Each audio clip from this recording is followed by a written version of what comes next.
So here we have the Mini Cooper 5-door hatchback on a 68 plate. I'm going to start off by showing you around the outside of the car, and then we'll hop in and run through some controls on the inside. But from the outside you can see, as I said, it's a 5-door car with alloy wheels with a black roof to match the black mirror caps. Let's start off inside the boot and then work our way around the rest of the car from there. So as we approach the boot, you'll see we've got plenty of space inside there, along with the 60/40 split folding rear seat should you need to increase that space even further. Okay, so we're just going to work our way back round to the front of the car, and then we'll hop in and run through some controls on the inside. But now that we've done a full circle of it, you can see it's in excellent condition the whole way round.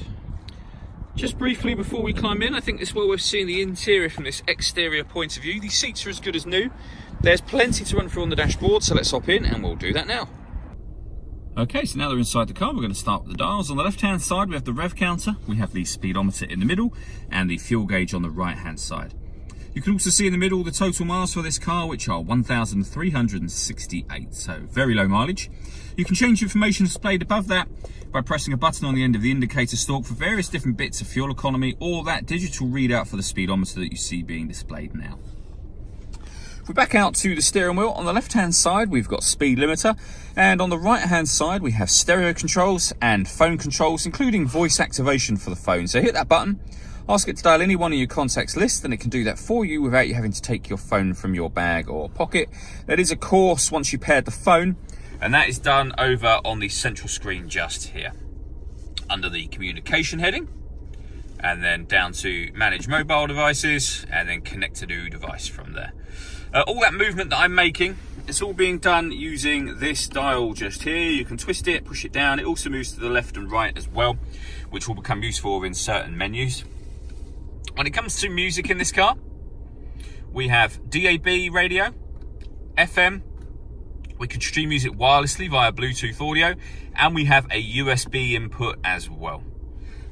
Working our way down, we have the main volume for the stereo, followed by air conditioning. So you can select the temperature inside the car, the fan speed, you can determine where you'd like the air to be distributed, and then when you're happy with that, hit that button to turn the air conditioning on.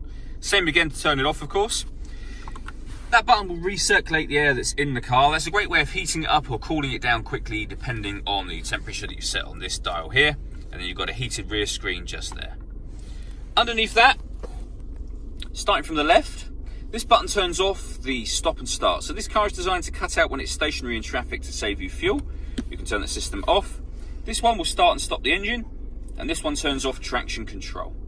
Underneath that, we have a 12-volt charging socket and the USB input that I mentioned a moment ago. And then finally, a 6-speed manual gearbox. All that leaves me to say is thank you for taking the time to watch this video. If you'd like to come and see the car in person and have a test drive, please feel free to call any of our MJA sites. We'd love to hear from you soon.